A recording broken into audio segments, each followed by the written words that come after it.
네, 안녕하세요. 대구경북과학기술원 최홍수라고 합니다. 오늘은 R&D 연구 주제 선정 및 연구 방향 설정에 대해서 이야기할 텐데, 특히 공학에 대해서 좀 설명을 드리고, 그리고 기존에 연구했던 R&D에 대해서 소개를 좀 시켜드리겠습니다. 그래서 오늘 목차는 공학이란 무엇인지 소개시켜드리고, 그리고 여러분들이 공학 R&D에 대해서 연구 주제를 선정할 때 어떠한 부분을 생각해야 되는지 설명을 드리겠습니다. 그리고 이전에 제가 지도했던 RNE 또는 평가했던 RN에 대해서 소개시켜드리고 그 과제에 대한 코멘트를 말씀드리겠습니다.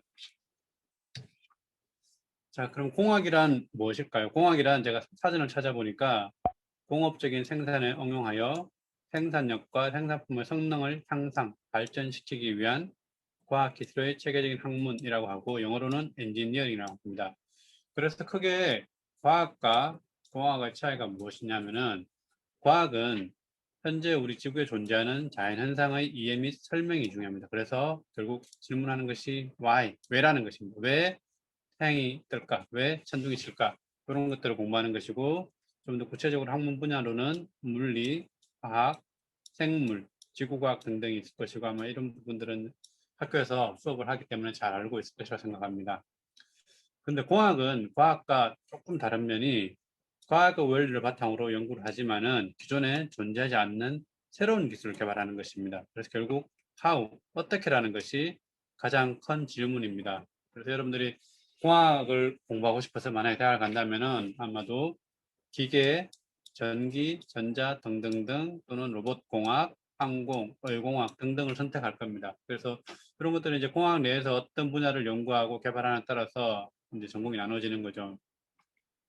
그래서 과학과 다르게 공학은 중요한 판단 기준이 연구개발할 가치가 있는 것인가입니다. 그래서 연구개발할 가치라는 것은 현실성과 그리고 현재의 규제, 안전, 비용 등을 다 고려해야 되는데 과학과 공학의 가장 큰 차이점은 과학이라면 이제 지적 호기심, 그래서 어떤 자연현상이 왜 생길까에 대한 호기심이 있을 때 여러분들이 노력해서 답을 찾을 수 있습니다. 그래서 결국 왜라는 것에 대한 답을 찾는 거고 공학은 그 왜라는 것에 대해서 how라는 것이 중요합니다.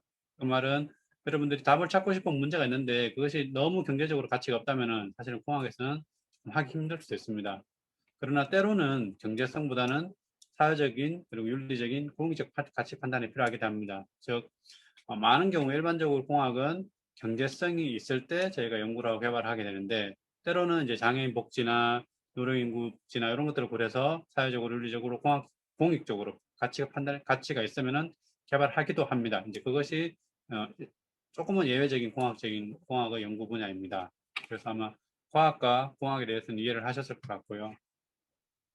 그러면 공학의 예는 어떤 것이 있을까? 여러분들은 다 알겠지만 스핑크스와 피라미드도 우리 인간이 어떤 목적을 가지고 만든 것들이었죠. 그래서 공학의 예가 될 수 있고요. 그런 회식에 그리고 요즘 여러분들 좋아하는 학생들이 많을 것 같은데 일론 머스크의 스페이스X라는 회사에서 이렇게 우주 발사체를 개발을 하고 있죠. 이런 것도 결국 공학이고요.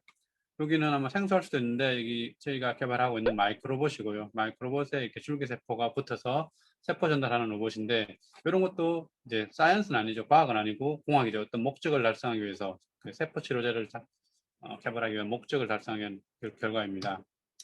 그래서 여러분들이 아마 공학을 하게 된다면은 나중에 공학자가 될 텐데 공학자라는 것은 결국 연구와 경험, 실험을 통해서 습득한 수학과 자연과학에 대한 지식을 기반으로 인류 이익을 위해서 자연의 물질과 힘을 경제적으로 사용하는 방법을 개발하는 직업입니다. 즉, 우리 인류 공통의 이익을 위해서 자연 또는 수학, 물리 등의 힘을 경제적으로 사용해서 어떤 새로운 방법을 개발하는 것입니다. 그래서 기술, 경제, 비즈니스, 사회 및 윤리적 제약 내에서 작업을 하면서 우리 인간의 삶의 질을 향상시키고자 하는 것입니다. 그래서 결과적으로는 떤 연구를 하든 그 결과물이 우리의 지적 호기심을 채워주는 것에 대해서 실제 삶에 도움이 되는 그런 연구 개발이 필요합니다. 그래서 공학을 연구하기 위해서는 연구 개발, 그리고 설계, 시스템 통합, 그리고 시험이 필요합니다. 설계라는 것은 이제 여러분들이 뭘 만들지를 디자인하는 것이고요. 그러한 요소 기술들을 모아서 결국 실제 자동차처럼 뭔가 움직이는 시스템을 만드는 것입니다. 그렇게 만들고 난 다음에는 예상했던 대로 잘 작동하는지, 안전한지, 목적을 달성하는지에 대한 시험이 필요합니다. 그래서 공학자는 다른 말로 하면은 해결사, 그래서 프로블럼 솔버 또는 디자이너라고 할 수가 있습니다. 그래서 공학자가 하는 일을 정리하면은 문제의 정의 및 가용한 기술을 확인합니다. 그래서 문제의 정의가 가장 중요하고요. 이게 다른 말로 하면은 이제 해결해야 되는 문제를 찾는 것입니다. 그래서 공학자가 첫 번째 할 일은 문제를 찾는 것입니다. 그래서 그 문제를 찾았다면은 여러분들이 가지고 있는 창의성과 과학적 기술, 수학적 능력, 컴퓨터 기술 등을 활용하여서 문제를 해결하는 방법을 찾을 것입니다. 많은 경우에 공학에서는 답은 하나가 아닙니다. 그래서 서울을 갈 때 버스를 타고 갈 수도 있고 기차를 타고 갈 수도 있듯이 같은 문제를 찾았지만은 그 해결 방법은 다양할 수 있는데 우리가 해야 되는 일은 최적의 답을 찾는 것입니다. 최적의 방법으로 최적의 답을 찾는 것이고 그 과정에서는 많은 경우에 공학자들은 이해와 배려가 필요합니다. 왜냐하면은 많은 경우 공학자들 혼자 일을 할 수 있는 것이 아닙니다. 상대방이 필요하고 사용자가 필요하고 또는 펀딩을 하는 사람이 필요하고 그래서 그 여러 사람들하고 함께 일을 하면서 이해와 배려의 능력이 또 필요합니다. 그래서 제가 이제 로봇공학과이기 때문에 로봇공학을 가지고 이제 예를 든다면은 로봇공학에는 이런 산업 로봇, 우주 로봇, 군사 로봇, 의료 로봇 등 다양한 로봇 분야들이 필요하고요. 생소하겠지만은 마이크로 로봇, 나노 로봇 등이 필요합니다. 그런 이러한 로봇 공학을 하기 위해서는 어떤 백그라운드가 필요하냐? 기계공학자, 전기공학자, 컴퓨터공학자들이 함께 일을 해야 되고요.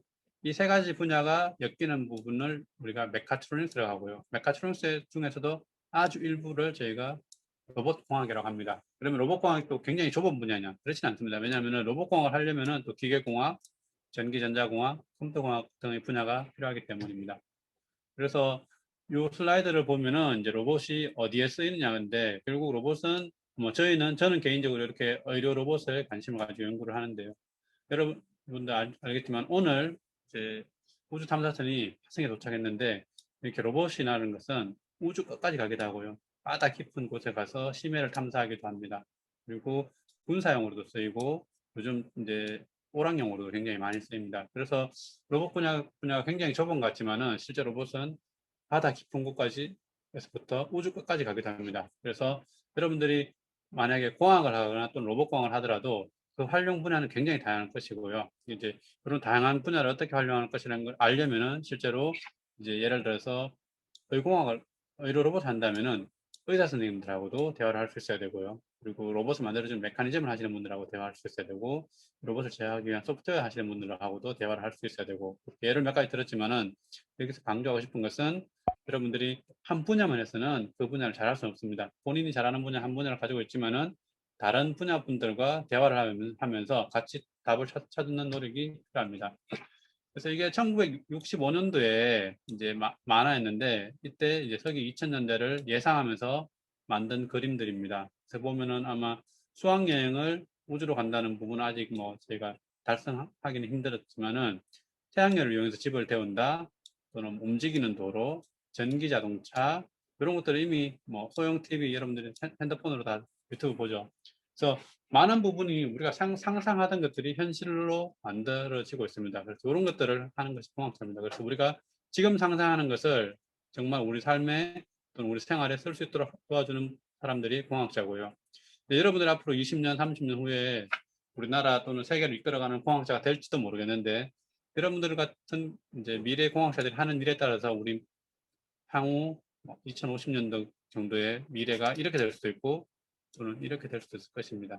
그래서 공학자들이 하는 일이 어쩌면 눈에 잘 안 보일 수도 있는데 여러분들이 일상생활에 쓰고 이용하고 하는 모든 제품들이 결국은 공학자들의 결과물입니다. 그래서 우리의 미래를 만들어가는 부분에서 큰 역할을 공학자들이 할 것이고요. 여러분들이 공학자가 된다면 이런 책임감을 가지고 연구를 하면 좋을 것 같습니다. 그래서 이제 공학자들이 하는 일 중에 하나가 디자인인데 결국 이제 뭔가 만드는 것입니다. 여기는 이제 안 좋은 예인데요. 이렇게 경기장에 벽이 있는데 벽 뒤에다 이렇게 의자를 설치하면은 여기 앉는 사람들은 경기를 볼 수 없겠죠. 그래서 아마 생각이 부족했던 디자인이고요. 여기 보면은 왼쪽이 인섹트 킬러 그래서 살충제고요. 오른쪽이 이제 요리할 때 쓰는 쿠킹 스프레이입니다. 근데 디자인을 이렇게 둘 다 노랗게 똑같은 디자인을 같은 회사에서 나온 제품인데 이렇게 하면은 사용하는 사람 입장에서 혼란스러울 수도 있겠죠. 그래서 이런 두 가지가 안 좋은 디자인의 예입니다. 결국 공학자는 디자이너이기 때문에 여러분들이 제품을 디자인하거나 어떤 메커니즘을 디자인하거나 로봇을 디자인하거나 뭔가 때 사용자 입장에서 디자인을 해야 되는 것입니다. 그래서 만들기 편하게 만들면은 사용자들이 사용하기 힘듭니다. 만들기는 힘들더라도 사용하는 사람들이 편하게 만드는 것이 공학자들의 가장 중요한 역할이라고 생각합니다. 그래서 전반적으로 공학에 대해서는 이제 이해가 됐을 것이라고 생각을 합니다. 그리고 공학 R&E를 여러분들이 선택하게 된다면은 연구 주제를 고려할 때 어떤 부분을 생각해야 되는지 한번 소개시켜 드리겠습니다. 그래서 성공적인 R&E를 위해서 중요한 질문들은 아마 요거는 조금 현실적인 문제입니다. 공학도 공학이지만은 R&E 공학을 주제로 R&E를 진행할 때 현실적인 문제인데 그럼 R&E를 어떻게 수행할 것인가? 여러분들 어떤 기술을 사용할 것인가? 그래서 기계공학, 전기, 원자력, 로봇, 얼공학 등등 많은 분야들이 있는데 여러분들이 어디에 가서 수행할 것인가가 중요하고요. 이건 어쩌면 여러분들 지도 선생님의 네트워크에 따라서 결정될 수 있는데 결국 여러분들 호기심이 어디 있는지를 결정을 해야 될 거고요. 예를 들어서 기계 또는 뭐 로봇을 하겠다고 결정이 났다면은 그러면 지도교사, 지도교수 선생님 또는 지도교수님은 누가 될 것인지를 여러분이 고민해야 되는데 R&E에서는 여러분들이 이제 배우는 과정이기 때문에 지도 선생님 또는 지도 교수가 누가 되느냐도 굉장히 중요한 것 같습니다. 그래서 연구 분야가 결정되었다면은 가용한 연구 환경의 고려가 필요하고요. 이 가용한 연구 환경이라는 것은 결국 지도 선생님과 지도 교수님께서 제공해 줄 수 있는 연구 환경입니다. 그리고 또 한 가지 저의 경험에 의하면은 지도 선생님과 교수님의 열정이 또 여러분들을 열심히 R&E 할 수 있도록 하는데 굉장히 큰 역할을 하는 것 같습니다. 그래서 선생님들께서 열정을 가지고 여러분들 지도하면은 여러분들 한 번씩 피곤할 수도 있지만 잘 따라서 연구를 수행하면 좋은 결과가 있을 것이고요. 그 예는 좀 일단 보여드리겠습니다. 그리고 R&E 주제에서는 이제 어떤 것을 할 것인가 생각해야 되는데 이제 한 번씩 학생들하고 이야기해 보면 너무 팬시한 너무 한 2, 3년 걸리는 일을 여러분들이 이제 제안하는 경우도 있는데 그렇게 하면 힘들고 R&E는 주어진 시간과 주어진 예산 그리고 주어진 인원이 있기 때문에 여러분들 그 가용한 환경 내에서 연구할 가치가 있는 것을 잘 찾아야 합니다. 그래서 현실성, 규제, 안전, 비용 등 이제 여러분들이 1년 동안 R&E를 수행하지만 여기서 이제 말하는 가치 판단 기준은 여러분들이 나중에 공학자가 돼서 회사를 가거나 연구원이 됐을 때도 똑같은 판단을 해야 됩니다. 그래서 경제성보다는 때로는 사회적 윤리적 가치 판단이 필요하기도 합니다. 그러나 일반적으로는 연구개발할 가치가 있는 좋은 문제를 찾아야 되고요. 그러면은 R&D 연구를 어떻게 수행할 것인가? 결국 공학 R&D이기 때문에 질문은 how와 디자인입니다. 그래서 여러분들이 가지고 있는 창의성, 과학, 수학, 컴퓨터 등 기술 등을 이용해서 연구 수행하는 방법을 찾아야 되고요. 아까 이야기한 것 같이 답은 하나가 아니기 때문에 최적화를 통해서 가장 효율적인 방법으로 가장 좋은 답을 찾아야 되고 여기서 이와 배려는 다시 한번 말씀드리지만은 지도 선생님, 지도 교수님 그리고 여러분들 팀 멤버들하고의 서로 소통과 공동적인 노력이 필요할 것입니다. 그래서 R&E라는 것은 여러분 연구도 하지만은 연구를 통한 교육이 중요하기 때문에 연구하는 방법을 배우는 것이 저는 가장 중요하다고 생각합니다. 그래서 여러분들이 무엇을 하든 뭐 기계공학을 하든 얼공학을 하든 로봇을 하든 컴퓨터를 하든 다 중요하지만 가장 중요한 것은 이번 기회에 여러분들이 연구하는 방법 어떻게 하면 연구를 효율적으로 잘하는지 그리고 어떻게 하면 실험 디자인을 논리적으로 할 수 있는지 이 how를 배우는 것이 가장 중요하다고 생각합니다. 그래서 좀 더 구체적인 질문으로는 시간 여러분들 아마 일반적으로 10달 정도 시간을 가지고 있습니다. 그래서 아마 여러분들이 가지고 있는 포텐셜 여러분들 능력을 10달 안에 보여주기는 시간이 충분하지 않을 것입니다. 그래서 여러분들 뭐 아쉽지만은 이 시간적 제한을 생각을 해야 되고요. 그리고 여러분들 뭐 현실적으로 입시와 내신을 고려한다면은 여러분들 얼마나 많은 시간을 R&E에 투자할 수 있을지를 생각을 해야 됩니다. 그래서 내가 뭐 잠을 줄이고 주말에 노는 것을 줄이고 R&E를 할 것이다. 뭐 그러면 조금 더 큰 연구 목적을 설정할 수 있을 것입니다. 그리고 실제로 이제 공학의 경우에는 과학과 다르게 책으로만 공부할 수는 없습니다. 그래서 결국 공학은 실험을 해야 되기 때문에 공학의 경우 실험실이 아닌 곳에서 연구하는 것이 제한적입니다. 그러면은 여러분들이 어떤 교수님하고 어떤 선생님하고 공학 R&E를 할지에 따라서 얼마나 자주 실험실에 갈 수 있을지를 여러분들이 또 생각을 해야 되고요. 그 부분은 이제 선생님과 교수님의 열정이 또 많이 필요한 부분입니다. 그리고 여러분들이 뭐 능력이 뛰어나서 많은 것을 할 수 있겠지만은 공학에서는 또 이제 돈이 굉장히 중요합니다. 주어진 예산 내에서 여러분들이 어떤 실험 기자재를 살 수 있고 실험을 할 수 있기 때문입니다. 그래서 우리가 1년 동안 지원받는 예산이 얼마인지를 생각을 해봐야 되고요. 그 예산 범위 내에서 적절한 실험 계획을 세워야 되고 구매, 조립, 뭐 제작 등의 계획을 세워야 됩니다. 그리고 이제 또 중요한 부분 하나가 나는 충분한 백그라운드를 가지고 있는지를 생각해야 됩니다. 그래서 내가 하고 싶은 분야와 내가 잘하는 분야가 일치하면 좋은데 여러분들이 하고 싶은 분야와 여러분들이 잘하는 분야가 조금 다르다면 문제가 될 수 있습니다. 예를 들어서 나는 프로그래밍을 R&D를 하고 싶은데 프로그래밍 백그라운드 없다면 그건 적절하지 않을 수도 있습니다. 그래서 여러분들과 팀원들이 충분한 배경 지식을 가지고 있는지를 확인을 해야 되고요. 그 배경 지식을 가지고 있다면은 논리적이고 효율적인 사고를 통해서 실험 디자인을 잘 해야 됩니다. 그래서 10개월이기 때문에 어쩌면 여러분들이 실수할 시간이 별로 없습니다. 그래서 한번 디자인하고 생각할 때 잘 계획을 세워서 실수 없이 진행하는 것이 좋을 것 같습니다. 그러면 지금부터는 제가 지도했거나 또는 제가 평가했던 R&D 주제를 소개시켜 드리고 그에 대한 코멘트를 드리겠습니다. 그러면 그거를 통해서 여러분들이 이제 계획을 세울 때 이런 것은 좋았다 또 이런 것은 안 좋았다라는 것을 판단하면서 여러분들 R&D 계획을 세우면 좋겠습니다.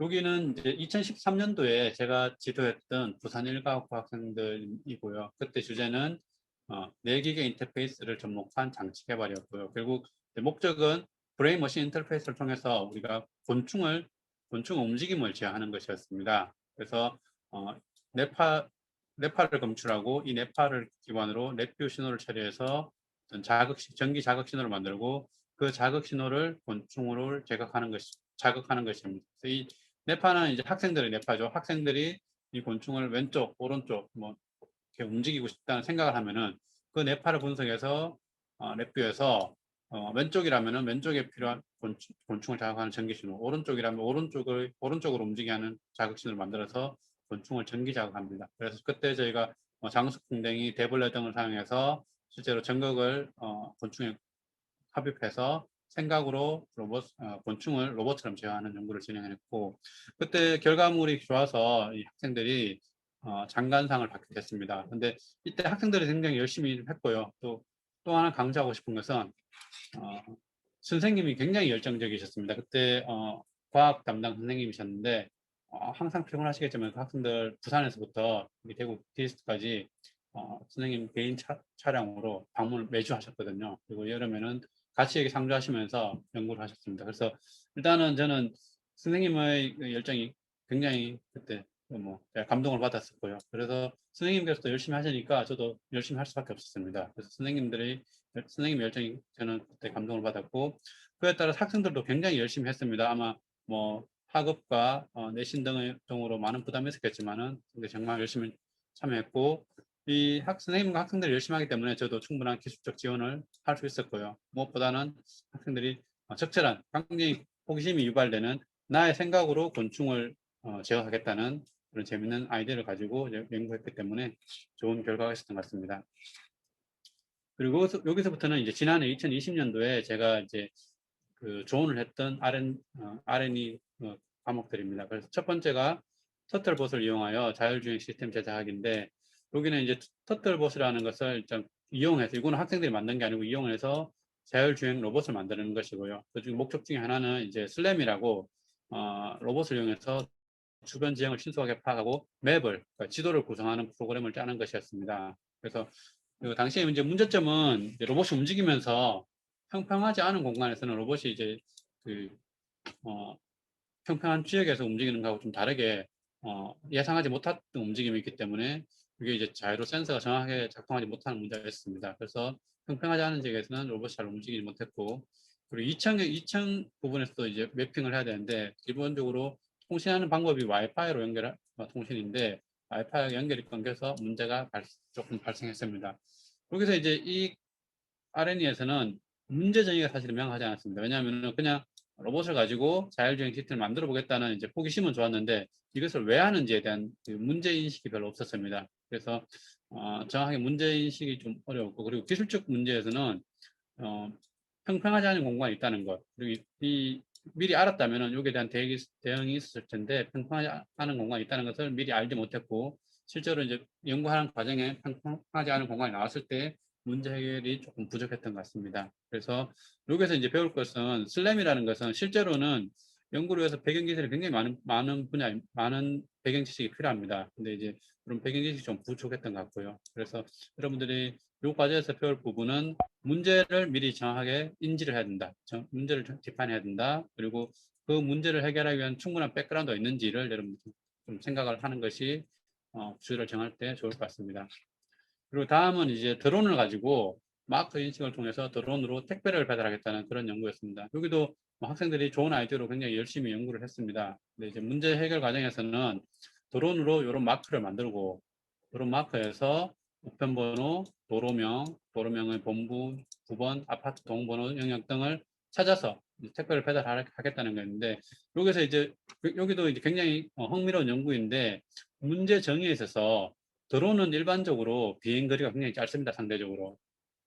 근데 이제 드론이 비행 시간이 짧은데 여기 우편번호 구분하는 것은 시, 도까지 구분하고 도로명 구분하고 이렇게 하기 때문에 실제로 드론이 다른 도시로 날아갈 수가 없겠죠. 다른 도로 날아갈 수도 없고 그리고 아마 구도 뭐 중구, 서구 이런 구도 구분해서 하더라도 날아가기 힘들 겁니다. 그래서 이 목표하는 것은 드론으로 택배를 전달하는 것인데 실제 수행한 것은 이제 그 부분하고 너무 조금 상관없는 너무 넓은 부분을 수행한 거죠. 그래서 드론이 일반적으로 시, 도, 구를 구분할 필요 없이 조금 더 로컬한 부분에서 드론이 택배를 배달하는 것에 좀 집중해서 연구를 했다면 더 좋은 결과가 있었지 않을까 생각을 합니다.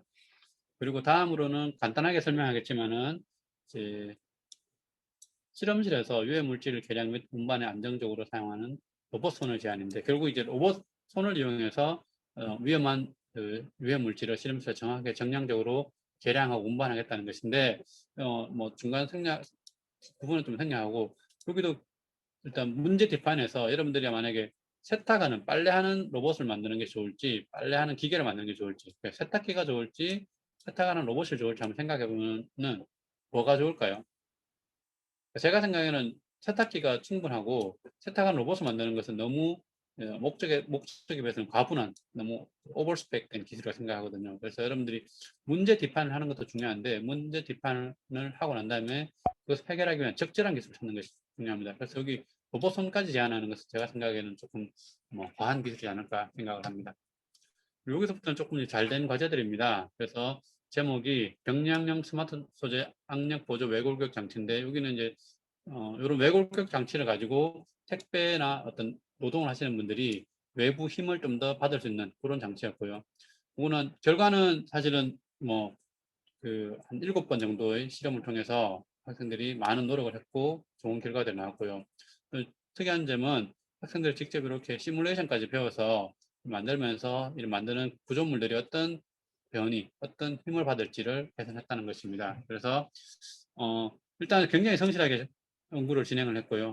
7번 정도 디자인을 변경하면서 이제 해석 시뮬레이션까지 진행을 했고 다수의 피시험자를 대상으로 테스트됐습니다. 그래서 굉장히 성실하게 했고 결과도 좋았고 다만 한 가지 이제 여기 이제 결과물이 나왔을 때 이제 여기 사람이 착용하는 외골격 장치이기 때문에 모터의 크기나 배터리의 무게 등을 좀 더 고려했다면은 좀 더 훌륭한 결과물이 나왔을 것 같습니다. 그 다음이 이제 미수각 악력 측정인데 이제 미수가들이 태어나면은 이제 집중치료실 그래서 인텐시브 케어 유닛이라고 이제 중환자실 같은 데서 케어를 받고 이제 몸 상태가 나아지면은 집으로 가거나 이제 일반 병실로 가야 되는데 그 평가하는 기준 중에 하나가 미수가의 흡입력과 악력입니다. 그래서 미수가들이 얼마나 손을 힘세게 잡을 수 있는지를 평가하는 기구고요. 그래서 지금은 이제 문제에서 의사 선생님들이 이제 손으로 이렇게 쭉 잡고 잡는 힘을 측정해서 주관적인 평가를 하는데 객관적인 평가를 하겠다는 것이었고 문제 뒷판이 굉장히 잘 되어 있었고 이 문제가 왜 있는지 명확하게 공감할 수 있었습니다. 그리고 이런 디바이스들을 만들어서 평가를 했는데 이게 조금 이제 여기도 결과는 잘 나와서 평가를 잘 받았습니다. 조금 이제 아쉬운 것은 이제 이전에 어떤 연구 결과들이 있었는지를 비교해서 설명하면 더 좋았을 것 같고 여기는 이제 영구적인 제한점인데 어쩔 수 없이 이제 실제 미수가를 대상으로 이 결과물을 평가할 수 없었다는 게 아쉽긴 하지만 그거는 뭐 어쩔 수 없는 부분이죠. 그래서 연구는 잘 했고 조금 부족하다면 이제 기존 연구와 비교하는 평가를 했으면 좋을 것 같습니다. 그리고 여기도 잘 평가받은 부분인데요. 정화적 용수철을 이용해서 웨어러블 링거 제작입니다. 그래서 문제 뒷판에는 이제 병원에서 링거를 착용하게 되면 움직임이 불편하고 화장실 갈 때도 불편하고 그래서 그런 이제 링거를 거는 그런 부분 없이 몸에 착용해서 링거를 그 몸속으로 들어가게 하겠다 그런 부분이었습니다. 그래서 문제 뒷판이 일단 좋았고요.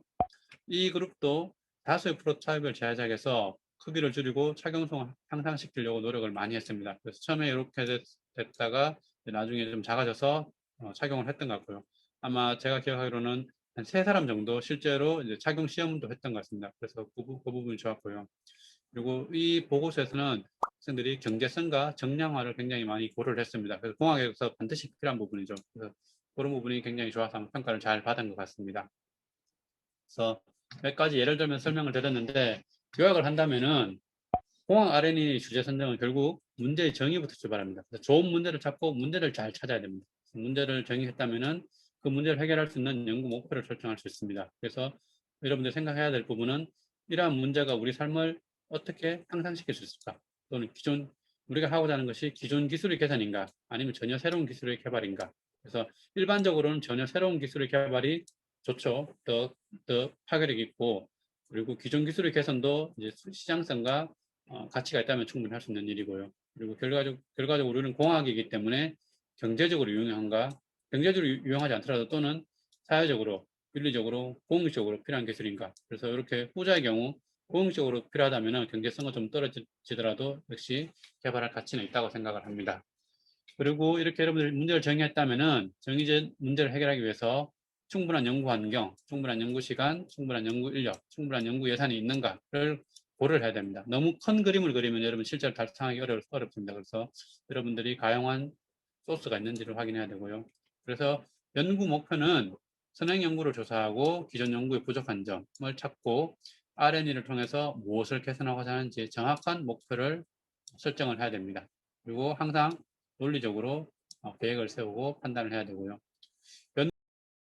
말씀드렸지만은 RNE는 공학 RNE는 특히 실험을 해야 됩니다. 그래서 RNE를 수행할 그룹을 미리 방문 한번 해보고 실험실 환경이 어떤지 또 판단해보고 연구 환경을 이제 파악하는 것이 좋고요. 특히 또 지도 선생님과 교수님의 열정도 여러분들이 끌어낼 수 있는지를 파악할 수 있다면 좋을 것 같습니다. 그리고 연구 범위도 굉장히 중요한데 여러분들이 아까 말한 것처럼 10달밖에 안 됩니다. 그래서 너무 과하지 않고 달성 가능한 연구 목표와 연구 범위를 설정하는 것이 중요합니다.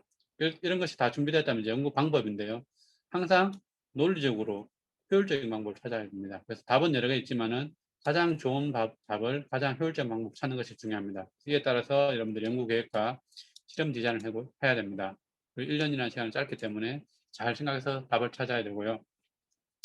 아마 제가 생각하기에는 가장 중요한 것들 중에 하나인데 여러분들이 일단 계획을 세웠다면은 처음에 너무 거창한 계획을 세우지 않는 것도 중요하지만은 계획을 세웠다면 잘 달성하는 것이 중요합니다. 그래서 여러분들이 책임감을 가지고 팀워크로 함께 연구를 하면서 열심히 노력해서 답을 찾는 것이 중요하다고 생각합니다.